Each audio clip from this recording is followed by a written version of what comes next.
Welcome to the What's in Your iPad podcast. Your boy Cheez Da Producer from Beatmakeristhesquad in here with the crew from WeSampleEverything.com. Yo, what up? What up? Everything Nanostudio2, which I just started working with. I never worked with it before, never played with it, which is crazy because I have like every app in the world, but I never got that one. And I love it. Yeah, same. The sounds, they got some great sounds in there. The keyboard, what's it called? Obsidian. Oh my God. I love the sounds. It turns like massive in your in your iPad. Like, yeah. Even the drums, like they got some great sounds. The effects, the compressor on it, I was like, wow, this is crazy. I like the and I know like all like the samplers have it, but they got the envelope on the drums. So like if you got like a clap or something and it kind of lasts too long, you could like take the release down so that like that. Man, oh my God, yo, I've been sitting here like every day. I just be like, the first day I had it, like I was like, man, it was only $11.99. No. Yep, it's on sale. Yep. Yeah, that's what I was just peeping right now for $11.99. It's got a 4.8 out of 5 rating, so. It's half price right now. Yep, it's half price. I'm gonna have to hit buy right now. Yeah, I'm saying that's really crazy. Like it's dope. Like it's dope. That Obsidian synth is crazy. Yeah, I like it. I've been on it for 2 days. I've only played with it for 2 days, but I've been stuck on it. The looks, kind of cartoony. That's we what I was saying before. Yes, it looks like I it off the cover, yo. Like I was looking at it like, get this shit. Like, you know what I mean? That was the same thing for Nanostudio2. It looked all cartoony, but like when you just dive deep into it, it's like, yo, like this is actually the sauce. So you had Nanostudio2, right, Jay? Yeah. All right. So tell us what the differences are, since you're more like you've been using these two apps longer than we have. Okay, so Nanostudio2 actually goes back. They're like around about the same age as Beatmaker1 and Beatmaker2. It's like when iOS started. And the thing about it is like they have an actual computer desktop version. So if you had the computer desktop version, you could have got it for free. Just got it, then you could actually transfer between the desktop and top and iPad. Like I said, the first one, like if I had screenshots of it, like not many people use that much except for like to do the IMQ that does the visuals and stuff on IG. But back then it was like one of the founding dolls. The difference between it is basically obviously the cosmetics. Like it's had the same how do you say it? The same structure where it has its own built-in synth and then it has its own little drum machine. So the built-in synth back then in Nanostudio2 was called the Eden synth. Eden synth would work kind of similar to what you see with Obsidian, where you go in and you have your the performance part of it, where you can play with the knobs and stuff like that, and then you have you can pick double keyboards and stuff like that. Then it goes into the actual synth itself, which on this one it has 3 oscillators, where the Eden synth I believe had 2, and then the modulation matrix, which is like the crazy part, it's where you could pretty much dive in, and then it had its built-in effects where you could put in your delay and your reverb. And it kind of works kind of the same thing, but the difference is back then, this was way before IA8 came into the iOS fold. So it was basically a legacy app. So when Audio Bus, it worked with Audio Bus, but that was pretty much it. You try to put it in IA8, it just wasn't going to be able to do it. And that was like one of the big things. The other difference is, like I said, the cosmetics with the effects, and then they have way more effects on Nanostudio2 than the other one. Because in Nanostudio, you can have your own you had your EQ, which is still 3-band.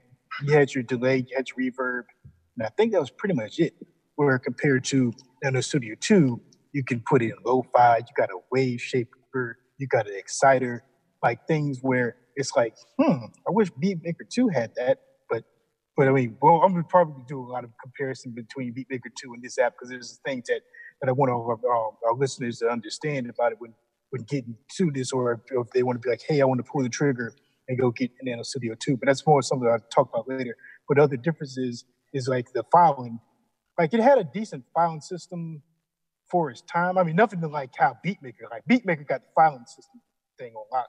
But back then it had something kind of decent to where if you used I think it was iFunbox, you could actually access everything inside Nanostudio1 and be able to do things the way you can. Yeah, it's still the sauce, man.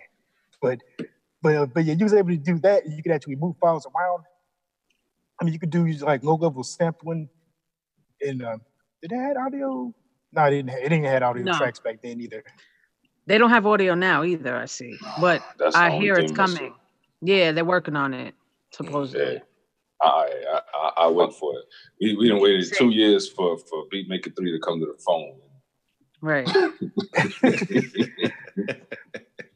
Now, I also want to talk later on about the whole thing with black and audio tracks, but we'll get on this later. But the thing is with Nanostudio, like it's one of those coveted apps. When I first started out on iOS, I was making drum and bass. My first drum and bass songs I used Nanostudio1 because it was just so dirt easy. It was like, okay, do some stuff in the Eden synth. Ooh, sound design. All right, cool. Get some drums going. And it was just start to finish. And I just love how you could just edit MIDI in there to where it was like how it used to be in the Beatmaker 2, where you had the slider just going up and down and left and right, so that way you didn't accidentally just tap on something, and it just like how Beatmaker 3, where you can just accidentally tap on something, or you could tap and it just didn't do anything.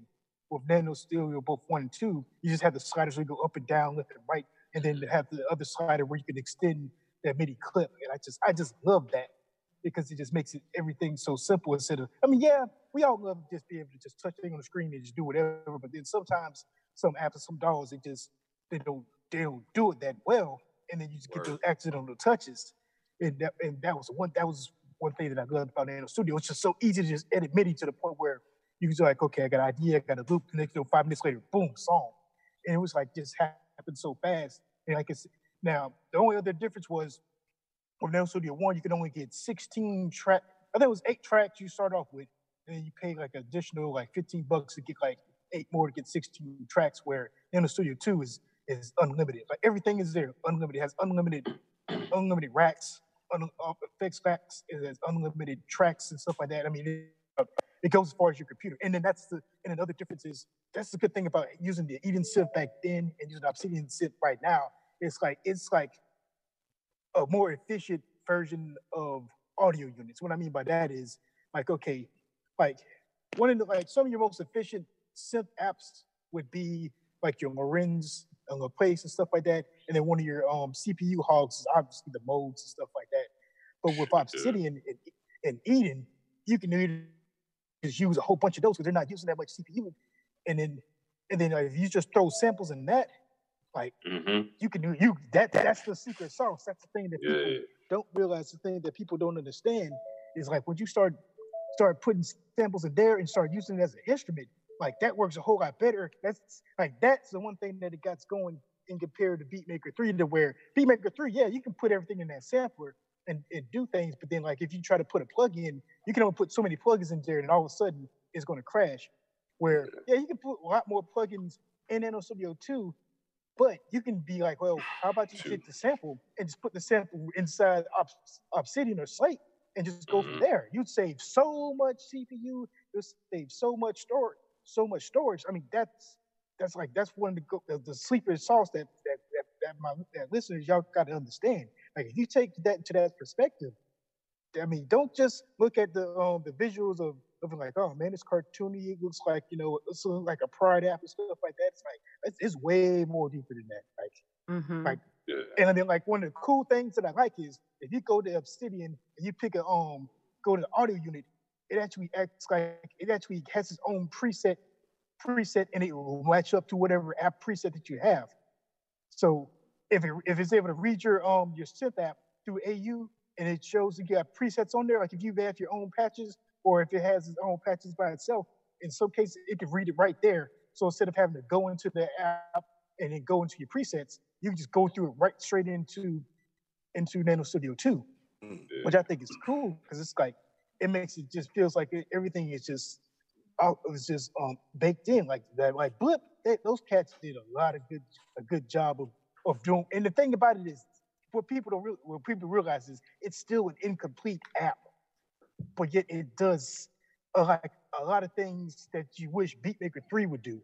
And what I also would like challenge crash. Other, yeah, and, and that's the thing. Like what I would like to challenge other people other listeners do to take into consideration is like use Nanostudio2 in conjunction with Beatmaker 3 because I think both of them in tandem complement the other one's weaknesses. So where Beatmaker 3 is strong in things that Nanostudio2 can't do, Nanostudio2 is strong in things what Beatmaker 3 can't do. And then you could flip you do all your flipping to Beatmaker 3, and then you can just bring it back into Nanostudio2, and then you're pretty much golden. And that's the thing, like when you go into to AU mode, those the 8 knobs, you can switch them to whatever parameter on the Beatmaker 3, where you have the 16 slots where you can put in whatever parameters. Now, the one thing that is a heartbreaker for me going into Nanostudio2 is you can only do this for instruments. You cannot do that for effects. And that, for me, that's kind of a little bit of a heartbreaker because it's like I'm so used to Beatmaker 3 to where I could put in Tornado, and then I can also put in Fly Tape, and I put them together, and I can hook it up to my so either my Launch Control XL or my Simple Morph, and I can pretty much do crazy remix stuff, and I can record it out through Beatmaker 3. And I just wish I could do that. If I could be able to do that, you can can't you map MIDI to like anything on Nanostudio? Because they like if you like double tap, what's that the track icon? Like in the setup, I think don't they have something in there where you can map like you just like do the MIDI learn? Like can't you do that with the effects on there too?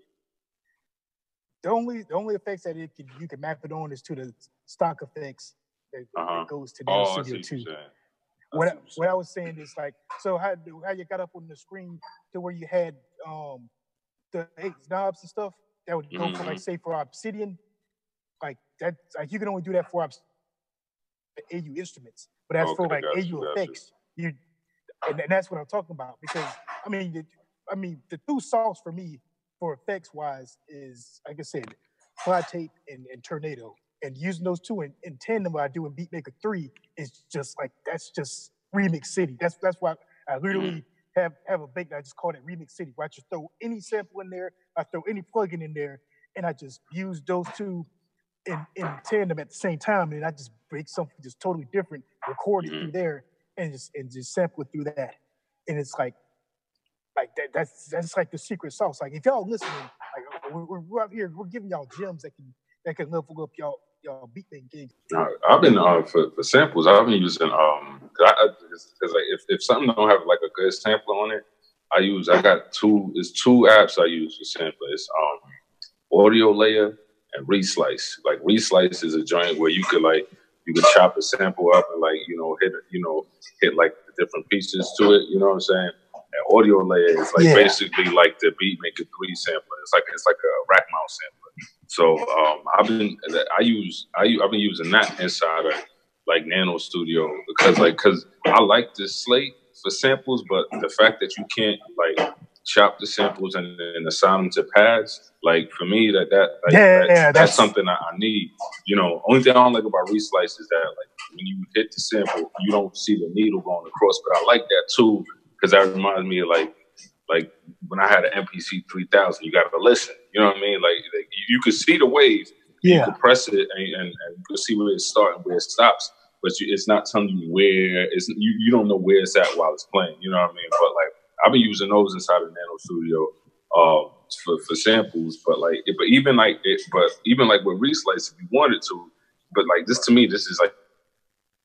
It's like real. This is way too complicated. But Reslice, you can actually chop your sample up and then export the chops and then import them into the slate if you wanted to. But like to me, that's too much work. Like if you got it right there, it's right there. But like, did you ever try Samplist also? Nah, I never tried that one. How was that? Sampless is good. I haven't yeah. This is a picture of it. It's not bad.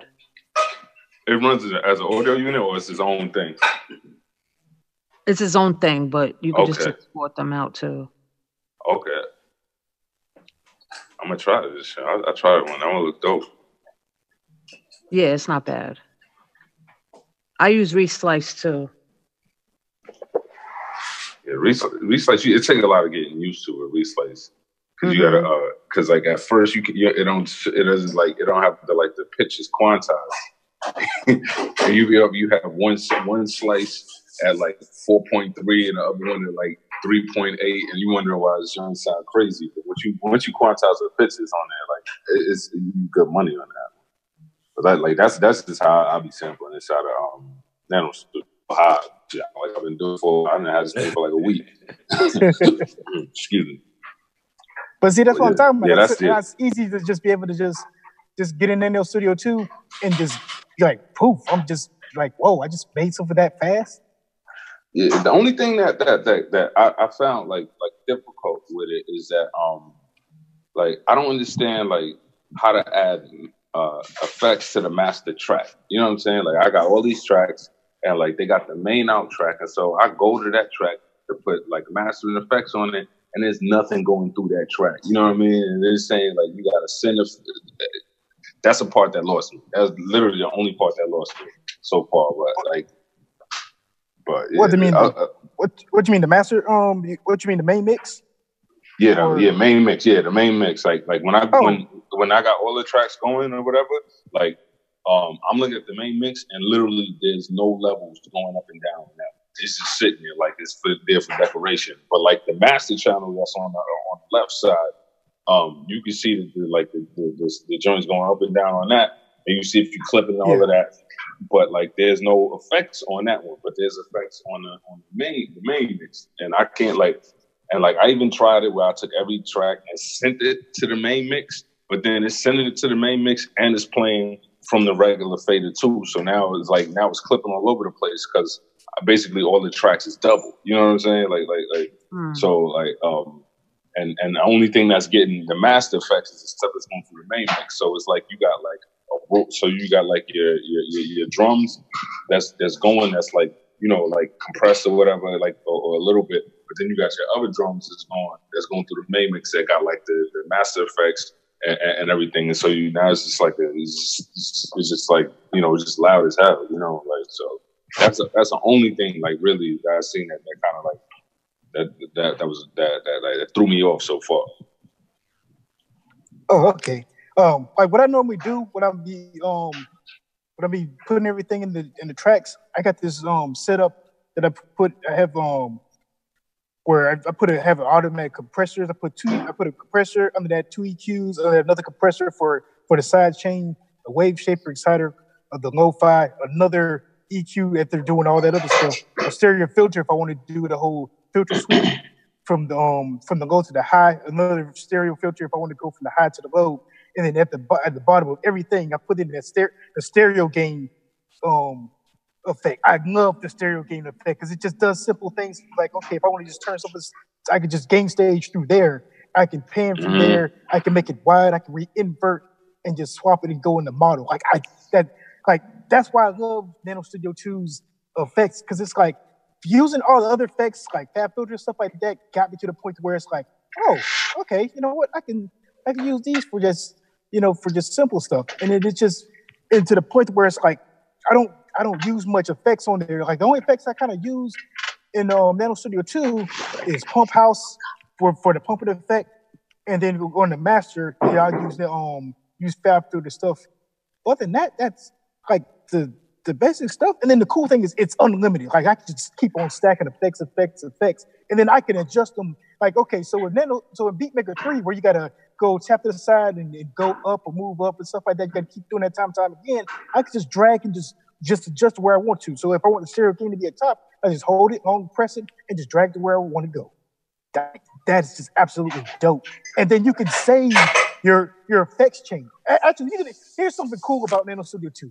You can go into Obsidian and you have envelope settings. You can save your envelope settings.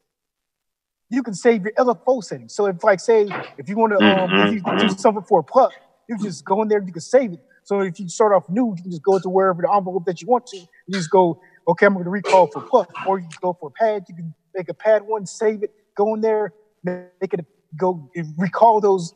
Like that's just absolutely cool. I think you also can do the same thing for filters. Like hold on, let me.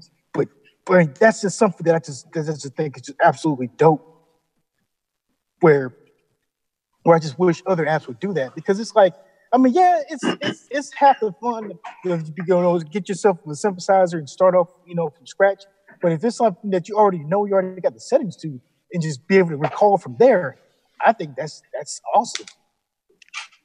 Yeah, no, that's definitely dope. I just like I said, I just wish it was easy to get Master Effects on. That's it. Like everything else besides that, like everything else besides that is fire. Like within it, like yeah, I haven't even played with it as much to know. Like, yeah, I mean it's dope. But I'm gonna look into that and see if mine does it too. It's definitely dope. Like it's real. I like the fact that you could color different. Like say you got so last night I was making a beat with it, and I had the intro, so I selected all the MIDI clips that was in the intro, made them blue. Then I had the first verse, made all of those like green. Then came to the pre-chorus and made those like light green or something like that, and then the hook I made those red, and then just basically took the pieces I wanted, selected them, and then duplicated them, and then just moved them over. So I like that because it's real visual. The stuff I need visual stuff like that for me sometimes when I'm making beats. It's so it's not just like a whole just bunch of dashes and squares on this on the screen. And it's dope too. Like if you say you got one MIDI clip, and you know how maybe you want like a stutter effect or something like that, and you could do that by taking one clip and then pushing it basically the end, the beginning of one to the end of the other one. Like the way they would normally be right next to each other. When you push them and they overlap, one goes on top of the other one. You know what I mean? And they make it smaller. That's fire to me. And then they got this thing where you when you select clips, you can toggle the selector, so you can select one, then select another one, and it don't have to be all in a row. You can select 1, 3, and 5 or something like that, and then move all those over. And it's a lot of things in there that make the workflow real easy for people too. That's what it sounds like. That's what it sounds like. That sounds dope. Yeah, no, it's real. It's real dope. I'm not even gonna lie. I slept on that hard body. The lack of audio tracks for me was the reason why everybody was telling me, "Yo, you don't mess with Nanostudio," and I was like, you know what I mean? Never really giving nobody a straight answer. But literally, it was because of the audio tracks. I remember when y'all said last week, "Yo, we doing Nanostudio," I was like, "God damn it!" I ain't going. And then it magically went on sale. Yeah, I was okay. Yo, the synth alone, that Obsidian synth, for that synth alone, I'd have paid $25. No I bullshit. tell people all the time, sometimes the sounds that the app has is worth the money alone. Mm-hmm. And that's how I feel. Yeah, I mean, and even not even the sounds in Obsidian, because I play with a few. I love getting into a synth, initializing that motherfucker, and just seeing what I could do in there, and just the fact that you could throw samples in there, you use a wavetable sampler, you could do FM synthesis, it's mad. It's 5 different synthesizers in one, and that's for me, that's I got it for $11.99. Shit. I feel like I robbed them. I think it's $25 normally, right? Yeah, it's half price. So yeah. Yep, I'm gonna hit that buy button. You sold me on it, fellas. It's dope. It's dope, man. I'll tell you, if and when they bring those audio tracks, it might be over for a lot of other apps. I ain't even gonna lie. If they bring audio tracks and a good sampler in there, yeah, imagine it's a wrap. It's really, really a wrap. You know what I mean? But it's dope. Like I said, I just use the audio unit samplers, and then if I really want to, if I'm really fiending a sample or something like that, I just throw them in there, and yeah, it's good money. Like I'll be honest, I don't even really use too many external audio units in there too much. You know what I mean? Because like it's pretty good like this. It's really good like as far as being self-contained. The EQ is dope. EQ was, oh my god, that joint is dope. They give you the you know, you can see on the screen where the frequency is going up and down and all that. They give you a pre-look and a post-look and everything like that. Yeah, I like that. Yeah, and if you want to like do the whole like the what's that, like the Pultec EQ thing, like, you know, where you low shelf go up and low shelf down on the same frequency. You could do that with the 3-band EQ, and like you'll literally see like you'll see the wave going up and down, like the joint. Yeah, I ain't gonna lie, like I was sleeping on a hard body. I told one of my boys I got it. He was like, "Oh, thank God! Like I've been waiting for you to get this." And I was like, nah. I was like, and it was the first day I had it. I ain't gonna lie. I was like, yeah, I tried it for an hour. I quit. You know what I mean? And he was like, nah, give it another try. And I'm like, that's, you know, I've been on it all week long. I've been on this thing like crazy, like to the point where I'm thinking about getting an iPad mini, like, cause I'm like, yo, I need this in my life on the train or something like that. You know what I'm saying? I wanted to ask J1. You said I know you have Tornado. Do you have Effectrix? I have Effectrix, but I don't use it that much because I'm still waiting for Sugar Bytes to turn it to AU. As soon as they do that, the AUV3, the game is pretty much over because it's like right between Tornado, Fly Tape, and Effectrix. That's literally all three. Actually, the 4 effects that I think that once they all become AUV3 are the 4 effects that you would need. Effectrix, Tornado, Fly Tape, and FabFilter Saturn. FabFilter Saturn. Like if you got Aria Pro and use FabFilter Saturn, like it's a multi-band saturator distortion unit, and you can modulate everything within there. Like if you use that, basically you can use it for mastering, you can use it for like creative stuff. Like it is just a dope. It's just a dope distortion unit, and I'm just waiting for FabFilter to bring it out. They bring that out. That's it. There's those 4 effects right there. Fly Tape is audio unit right now, bro. Yeah, Fly Tape's audio. Okay, yeah. But the Fly Tape doesn't give you like you don't like it works seamlessly for you, because it don't work seamlessly for me. Like I be having like time it like to get like the stutters and stuff like that. Like the stutters don't really work too seamlessly for me. Like I press it and it takes like some very, very precise timing to get it to like work. I have the same problem. Yeah, and that's the reason why I use in Beatmaker 3 both Tornado and Fly Tape. So with Tornado, what people don't realize is it has a function where you can push the button and it'll quantize. It has actually quantize a bit capability. So you can push the button at any time and it's going to automatically start doing effects at the right time that you want it to. That's why I use Tornado on that. So like for stutters and stuff like that, that's where I'd go with Tornado. But then for things if you want to like just have instant gratification for your slowdowns or instant gratification for your mutes and stuff like that, then that's where I would use Fly Tape. And then for reverses, like basically doing reverse and slow-mo, it's easier to do that in Fly Tape than say to try to program it in Tornado. But when it comes to like doing stuttering and doing it on time, it's easier to use that in Tornado than doing in Fly Tape. Okay. And then that's exactly why I made that one bank remix city, where it's like, and that's probably the one saving grace for Beatmaker 3 with macros. Like I wish other DAWs would do macros how Beatmaker 3 did, because it's a simple concept, but it just goes a long way to basically one knob you can turn it to a button where you just push it and just automatically just going to go on, or you can make it go in reverse. You can scale it. You can set your own parameter settings. It's like there's no other DAW on iOS that does that. And I wish all DAWs would do that, because it's like that's pretty much a game changer in itself.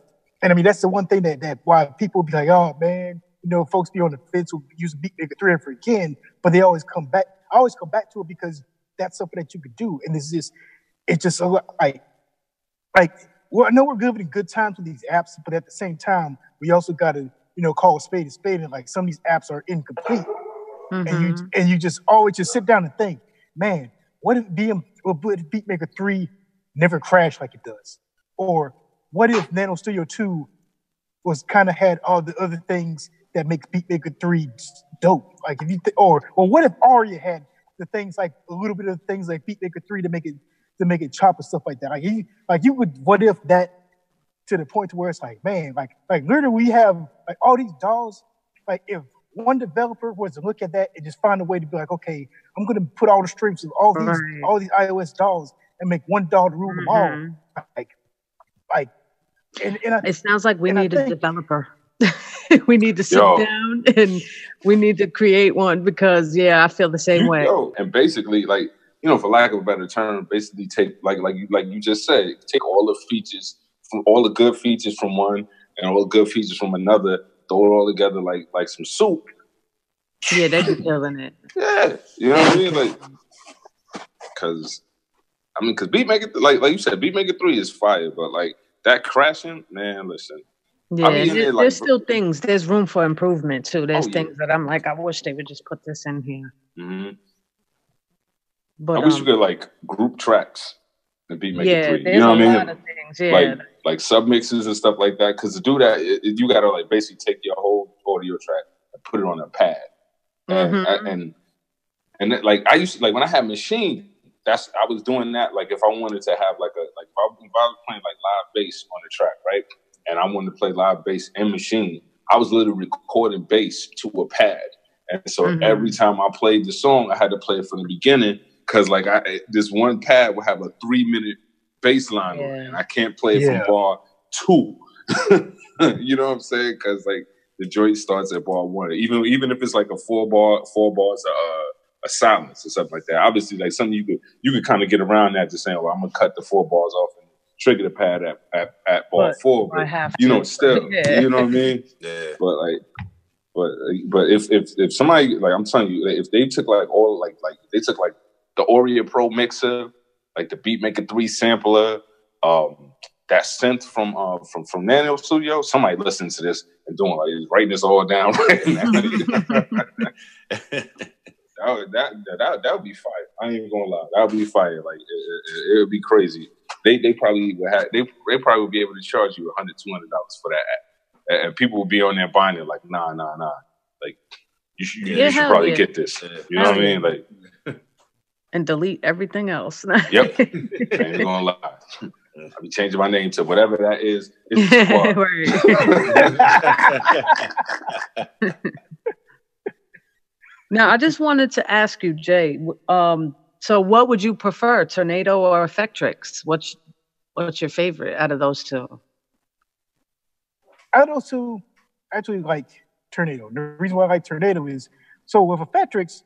So Effectrix is basically you put everything, but you only have like so many effects on Effectrix to where you can tinker around and stuff like that. With Tornado, you got like a lot more, and then compared to the 8 slots that you can put them in there, and from there you can go inside Tornado and you can actually do some like if you're really diving deep into like just having your settings just exactly how you want it, then Tornado is pretty much the way to go. Where Effectrix, you can do that to a point where where it just goes on the timeline and stuff like that. But there's just so many things that. But here's the other thing that I like about Tornado. Tornado has dictator mode. So dictator mode is like a low-level version of Effectrix, pretty much, to where it just goes on timeline and then effects will just automatically just go into automation like that. And that's basically what Effectrix is. It's like I just see it like a big giant dictator mode, but you have more controls of each individual effects that you can go in there. Where I can kind of just go dictator mode in Tornado, or if I just go or do automation into the DAW itself. Like I tried doing that in Beatmaker 3, but the Beatmaker 3 time is just it lags. It just had that lag to where you can't really officially do that. So when it comes to doing things to Tornado, I usually just do that live. I usually just record it live because once you record it live, it's on there forever. And it's like, okay, I got those takes. Then if I wanted to do a take 2, I'd just do a take 2 and take 3. Now I just got 3 different versions of what I was wanting to do. I mean, you can do the same thing with Effectrix, but like the thing I like about Effectrix is it makes it so easy to do hi-hat rolls. Like you would have now. There is a way that you can. Now, one good thing that you could do is you can in Effectrix is you could actually use the MIDI to where because it has its own banks for each of the key that you press on Effectrix. So if you put it in that retrospective, on one key you can actually do that. Effectrix is easy to roll hi-hats with there and pitch it up and down. Now, what the cool thing that they want to try to do is because each key, if you go play it in the keyboard mode, the MIDI notes, each note is the actual own slate where you can set up different settings. So one key could be one settings, and another key would be another settings. So what you could do is you automate it through where, okay, I have hi-hats going down to up, and then go to the next settings and go from hi-hats going up to down. And so that's something I want to try to do in Beatmaker 3 because Beatmaker 3 is like one apps that you can actually do that. Probably that or Cubasis. So the crazy thing, like Beatmaker 3 and Cubasis for like hi-hats, I just literally put like Beatmaker 3 to me is the best because like because you just put the hi-hat on the pad and just use the keyboard mode for the hi-hat.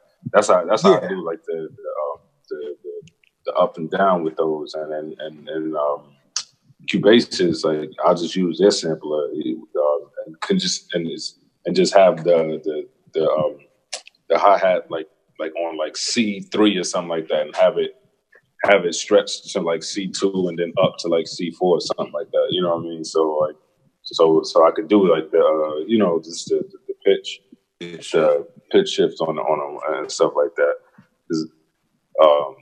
Because I'm looking at Tornado now on my phone, like all the features and stuff like that. It looked crazy. Like I'm looking at it just like maybe I should get it, but then I'm looking at it like I don't know. I mean, like I said, like a lot of the effects I actually do them in DJ apps. I mean, of course, Tornado has way more things, but I never really thought about doing it. I mean, usually, like I said, Tornado is kind of like a DJ app to me, and that's kind of how I use it in that sense. And like I said, it just works. Like with having between the Launch Control XL and the Sensor Morph, it just works perfectly with both of those controllers. It's like I just go in there and just do that because like with my Morph, what I do is just like because I got the producer overlay, and with that, like it has the circle things on there. And the cool thing about it is like you can touch whatever one to that setting. So if like I can just touch like the 100 part, it'll just go to the 100 part, and I can touch it back to 0 to go. So I don't have to really slide to the grooves. I can actually just touch where I want to go, and so I can use that kind of like as a button effect. And then I use other smaller buttons for the control fly tape, and that's basically how I pretty much do it. And doing it like that on the Morph is just like it just makes things just so easier that you can actually have it like in a DJ style. I use them when I'm using my MPC. I hook everything up together, and I'm able to use them if you hook it up right, and that's where I use them the most. Effectrix is only Insta-app audio. Yeah, that's it's only India Road. That's the only thing that that's the reason why I don't use it that much because like if it was AUV3, oh man, then I would definitely use it more, and I probably would use that. It would probably work best in the Nanostudio2 in its current state because then you can just put that in on your hi-hat track and just go crazy, and you ain't got to worry about having to do all the rolls and stuff like that. But you're right, man. When it comes to hi-hats, there's nothing beats just putting it in Beatmaker 3 and just hi-hat rolls. And then you can just take those later on and just adjust them. What I just adjust them to the different notes, and then I just go from there. Like you just can't beat it. There's just nothing. Yeah. There's just nothing more efficient than just putting it in roll. Yeah. Now, Nanostudio 3, I too. I mean, let's just say the way I was doing it, I just had because you can't pitch the pads and whatever. So I put the hi-hat on one pad, and on the next pad I'll put that same hi-hat and then transpose it up like 4 or 5 steps, or transpose it down a couple steps.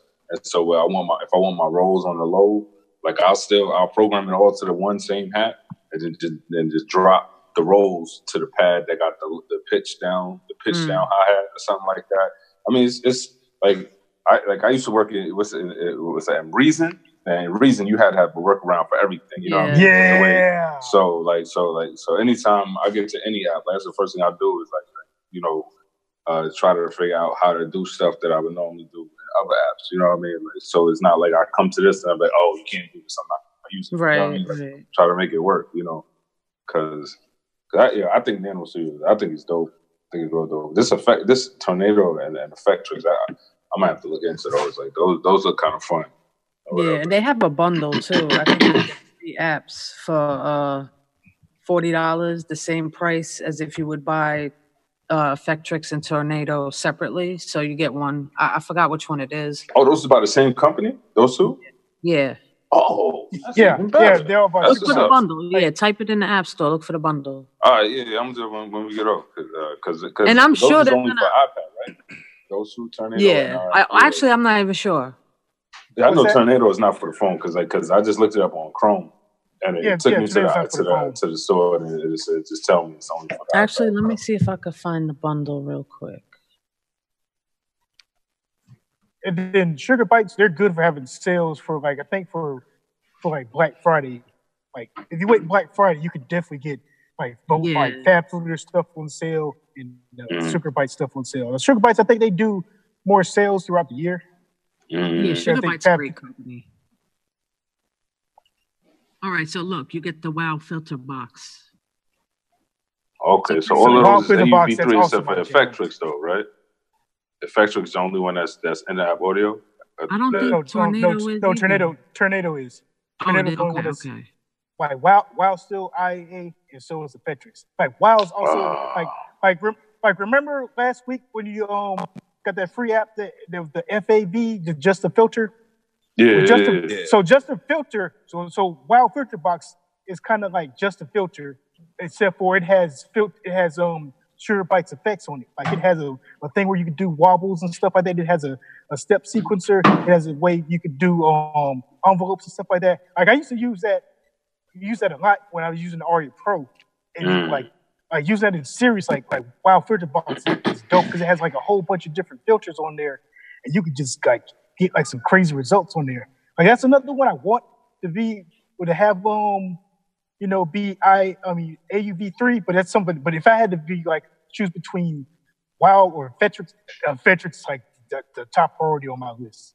Like like I said, because you can do a whole lot more with Effectrix than Wow. Wow, I mean, for the price, there's other apps out there that can do the same thing a whole lot cheaper. Like Audio Damage has like filter, I think it's Filter Station and stuff like that. It's like a way cheaper than the Wow Filter Box. Just a filter, the same thing. Like you can get the same results of Wow with other apps. So Wow's not really that big of a deal.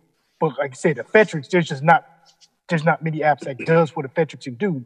But actually, no, I take that back. There actually are some apps.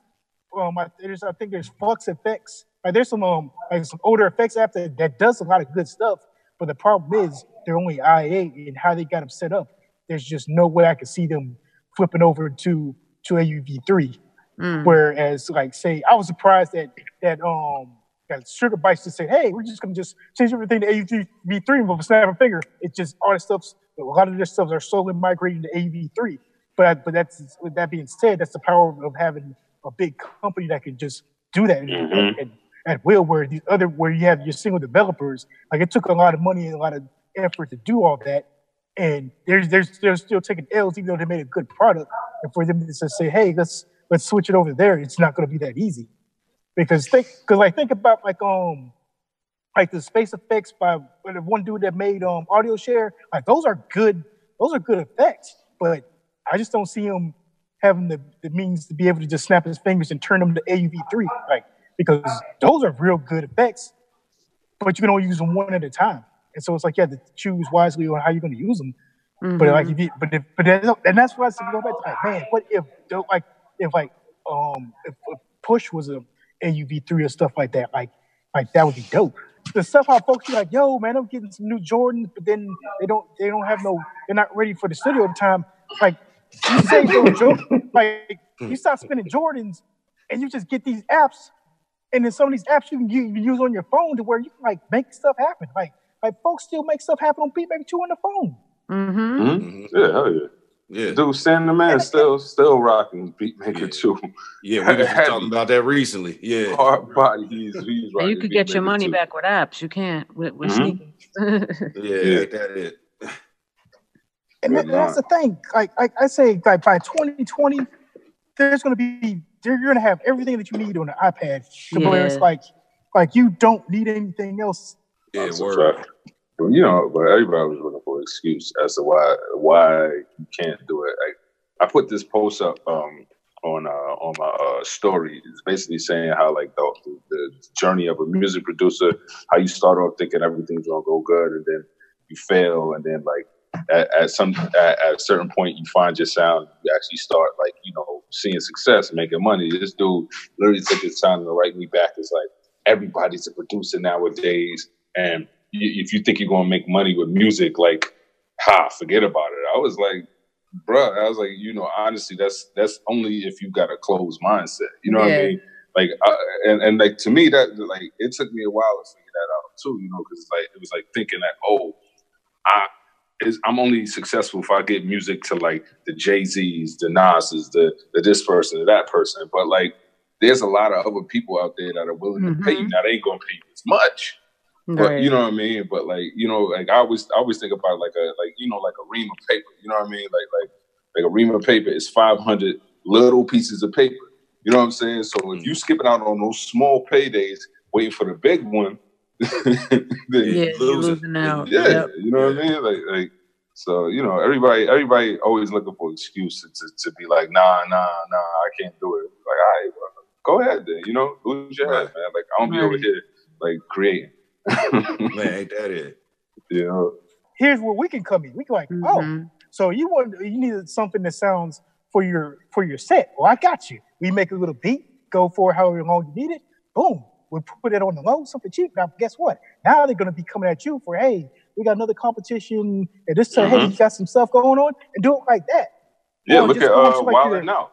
Like Wildin' Out, like they sit there, they rap the whole time. It's hip hop and comedy mixed together. And you notice none of the beats on there are ever there's never industry tracks on Wildin' Out. It just be like straight drum loops, boom, cack, boom. You know what I mean? But like somebody has to make that. You know what I mean? Somebody. And it's like I forgot his name. On that too. Yeah, there's someone on Instagram. I forgot his name, but he did a remix of the I believe it was the NFL joint. He remixed it, just having fun, and they saw it, they heard it, and they picked him up to. That's dope. They bought his remix for the Super Bowl or some shit. I think it was. Wow, that's crazy. And I was like, I hate to be the like the Debbie Downer or whatever, or the Dougie Downer, but you know they undercut him on that price. Oh yeah, definitely. Oh yeah, of course. It's still a payday. You know what I mean? But for something you were having fun with, and it's good exposure to. Exactly. And plus, you got to think about it from the aspect too, like you was just alluding to, Cheese, of people that you ain't gonna make no money, you ain't gonna make it doing this and doing that, with making beat stuff. Do you know how many streamers? I don't know how many countless shows, TV shows, commercials, ads, millions of them, millions of them that every day that we don't know about. Where do you think they're getting the music from?